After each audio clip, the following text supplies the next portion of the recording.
মিজানুর রহমান আজহারি আপনাদের জেলায় মাহফিল করেছে, আনন্দে উৎফুল্লিত হয়ে পড়তেছেন, লাফিয়ে বেড়াচ্ছেন যে এসে গেছে মিজানুর রহমান আজহারি। শুনে রাখেন, অত আনন্দিত হবেন না। This is very bad news for you. এটা তোমাদের জন্য অত্যন্ত দুঃখজনক একটি সংবাদ যে মিজানুর রহমান আজহারি তোমাদের জেলায় মাহফিল করতে গিয়েছে। তোমরা মাহফিল শ্রবণ করেছো, আনন্দে উৎফুল্লিত হয়েছো, নিজেকে হারিয়ে ফেলে দিয়েছো, কিন্তু নিজের আমলে পরিবর্তন আনতে পারোনি।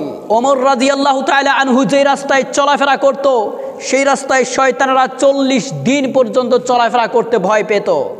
মিজানুর রহমান আজহারি আপনার এলাকায় গিয়েছে, কম পক্ষে আপনাদেরকে 40 দিন জামাতে নামাজ আদায় করার প্রয়োজন ছিল। তাহলে যদি আপনি আনন্দিত হতেন, খুশি হতেন, তাহলে মানাতো। কিন্তু নামাজ নাই, আমলে পরিবর্তন নাই, আনন্দে লাফাচ্ছেন কিসের জন্য?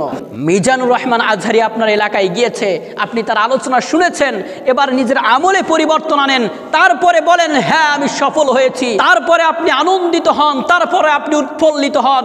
দেখবেন আপনার খুশিতে আমার আল্লাহও খুশি হবে। কিন্তু শুধুমাত্র চেহারা দেখে এসে আনন্দিত হলে আমার আল্লাহ আপনার উপর সন্তুষ্ট নয়। মিজানুর রহমান আজহারি আসবে, আশাইক আহমদুল্লাহ আসবে, তাহেরি আসবে, এই আসবে, সেই আসবে, তাকে দেখতে যেতে হবে।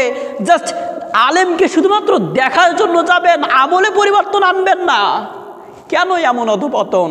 আরো কবে নিজেকে পরিবর্তন করবেন? হে আমার প্রিয় ভাই, আমার প্রিয় বোন, নিজের ভিতরে একটু আমলে পরিবর্তন আনেন।